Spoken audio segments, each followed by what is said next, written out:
નમસ્કાર મિત્રો, make Gujarati musician YouTube ચેનલમાં આપ સૌનું હાર્દિક સ્વાગત છે. મિત્રો, આજના વિડિયો લેસનમાં આપણે સ્વરજ્ઞાન વિશે થોડી માહિતી મેળવીશું. જો તમે હાર્મોનિયમ, કીબોર્ડ કે પછી કોઈ પણ સંગીતનું વાદ્ય શીખી રહ્યા છો, તો સૌથી પહેલા તમારે સ્વરનું જ્ઞાન હોવું ખૂબ જ જરૂરી છે.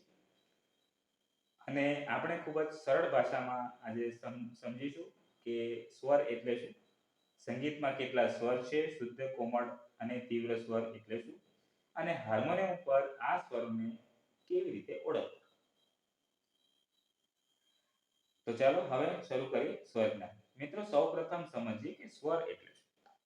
તો મિત્રો, ગાવા કે વગાડવામાં જે ચોક્કસ ધ્વનિ આપણને સંગીતમય અનુભવ કરાવે એને આપણે સ્વર કહીશું.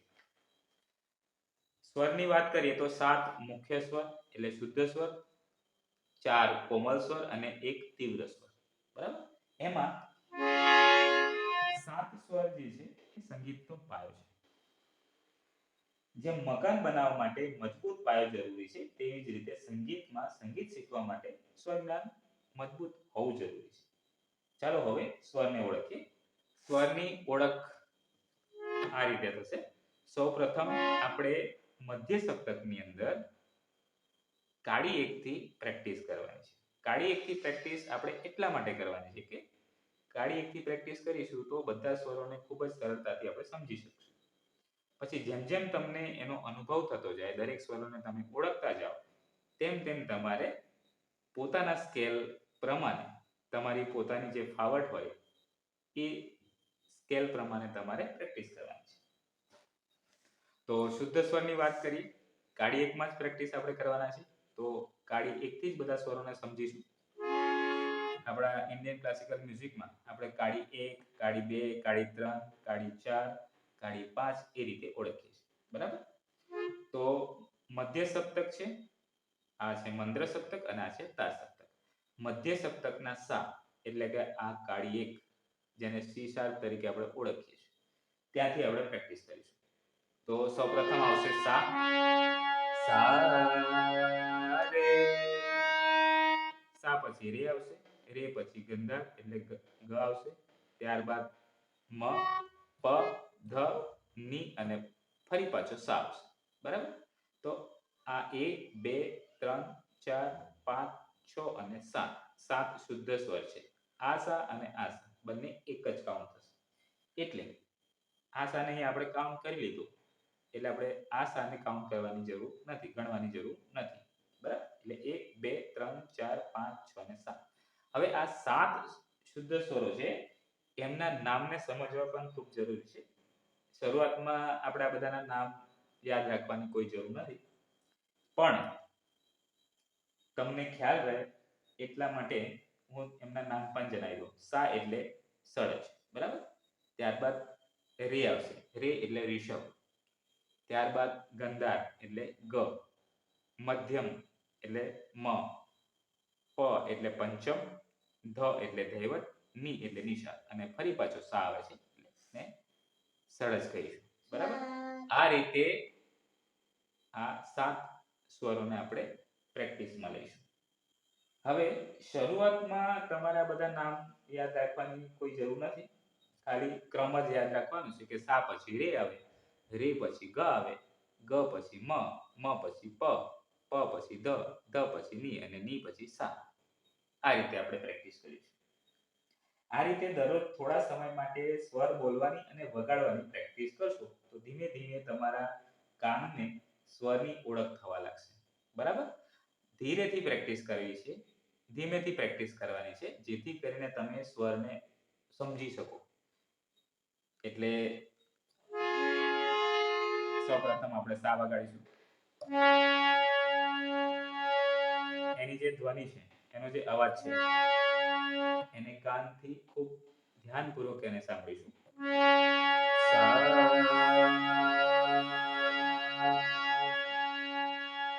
ત્યારબાદ સા પછી રે ની પ્રેક્ટિસ કરીએ. સા રે ગ મ પ ધ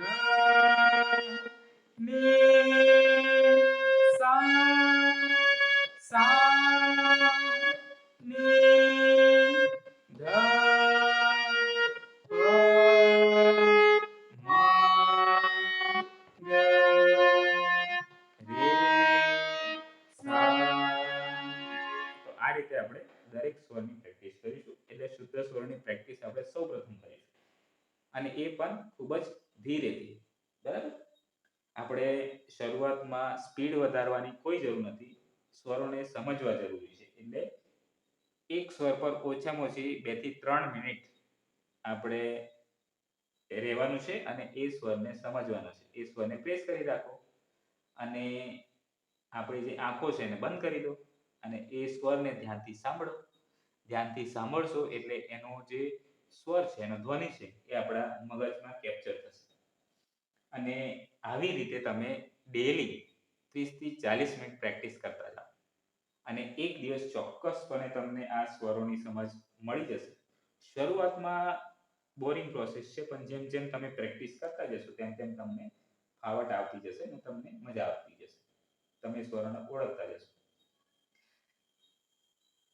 અને આ જે સ્વરોની પ્રેક્ટિસ જ્યારે તમે કરો છો ત્યારે કઈ ફિંગર, થંબ કઈ કીઝ ઉપર આવશે, કયા બટન ઉપર આવશે, એ બધાના જ વિડીયો આપણે આગળ મૂકી ચૂક્યા છે, ચેનલ ઉપર છે જ. એ બધા વિડીયો જોઈ લેજો. એટલે કયા સ્વર ઉપર કઈ ફિંગર આવશે, સફેદ જે સ્વર છે એના ઉપર શું આવશે, ફિંગર આવશે, થંબ આવશે કે શું આવશે. બરાબર? ગાયક હંમેશા એક જ કી ઉપર હોય એવું જરૂરી નથી. બરાબર? એટલે આપણે આપણો પોતાનો સા નક્કી કરવાનો છે. આપણે અત્યારે મ્યુઝિક શીખવાની શરૂઆત કરી રહ્યા છીએ. એટલે પહેલી કાળીથી આપણે પ્રેક્ટિસ કરીએ છીએ. એટલે પહેલી કાળીને આપણો સ્વર બનાવીને પ્રેક્ટિસ કરીએ છીએ, જેથી કરીને ખૂબ જ સરળતાથી યાદ રહે. તમે જેમ જેમ શીખતા જાઓ, તમને ફાવટ આવતી જાય, તેમ તેમ તમે અલગ અલગ કીને પોતાનો સા બનાવીને પ્રેક્ટિસ કરી શકો છો. બરાબર? માન લો કે આ કાળી 1 છે. હવે મારે કાળી 1 માં નહીં, કાળી 2 ને મારો સા બનાવવો છે. તો એ પ્રમાણે બાકીના ક્રમ બનતો જશે. એટલે સા સા રે ગ મ પ ધ ની સા સા ની ધ પ મ ગ રે સા.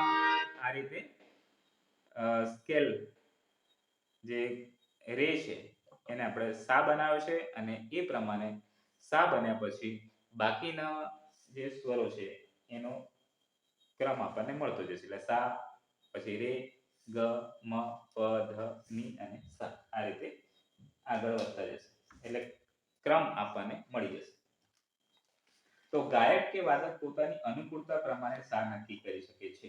એટલા માટે હાર્મોનિયમ શીખતી વખતે સૌથી પહેલા તમારો સા શોધવો ખૂબ જ જરૂરી છે. બરાબર?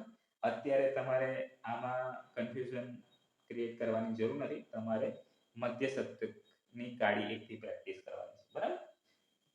તો મિત્રો, શુદ્ધ સ્વરની પ્રેક્ટિસ તમારે આ રીતે કરવાની છે. ત્યારબાદ આપણે કોમળ સ્વરની વાત કરીએ તો રે, ગ, ધ અને ની. આ 4 સ્વર જે છે એ કોમળ સ્વર છે. એટલે સા પછી તરત જ જે સ્વર આવે છે એને આપણે કોમલ રે તરીકે ઓળખીએ છીએ. પછી રે પછી તરત જ બીજો સ્વર આવે છે એને આપણે ગ તરીકે ઓળખીએ છીએ. પંચમ પછી તરત જ જે સ્વર આવે છે એને આપણે ધ તરીકે ઓળખીએ છીએ. એટલે કોમલ ધ તરીકે ઓળખીએ છીએ. ત્યારબાદ શુદ્ધ ધ પછી તરત જ જે સ્વર આવે છે એને આપણે કોમલ ની તરીકે ઓળખીએ છીએ.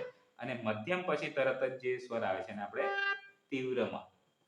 તીવ્ર સ્વર તરીકે ઓળખીએ છીએ. બરાબર? તો આ થયા 7 શુદ્ધ સ્વર, 4 કોમલ સ્વર અને 1 તીવ્ર સ્વર.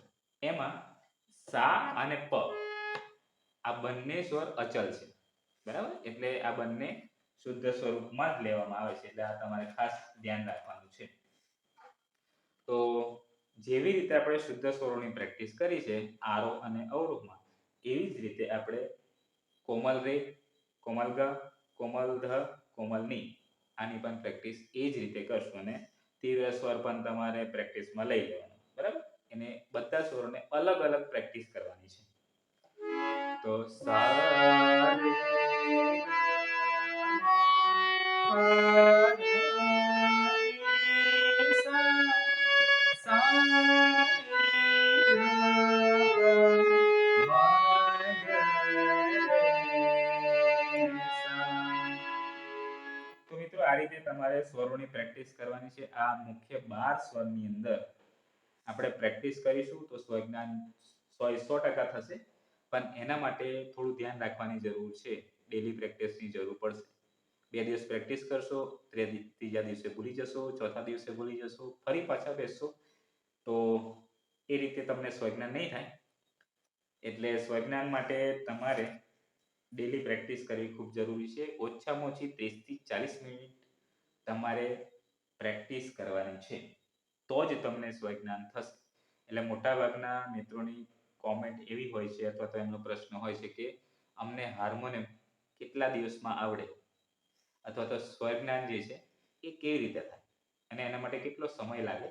સમય કોઈ નિશ્ચિત ના હોય, એ વ્યક્તિ ઉપર ડિપેન્ડ કરે છે કે તમે કેટલો સમય રિયાઝ માટે આપો છો અને એ રિયાઝ કરતી વખતે તમારું ધ્યાન કેવું હોય છે, તમે સ્વરોને સમજવાનો સાંભળવાનો પ્રયત્ન કરો છો કે નહીં, એના ઉપર ડિપેન્ડ કરે છે. બરાબર. બાકી સ્વરજ્ઞાન થઈ જ જશે. પ્રેક્ટિસ કરતા રહેજો, સ્વરોની પ્રેક્ટિસ કરતા રહેજો.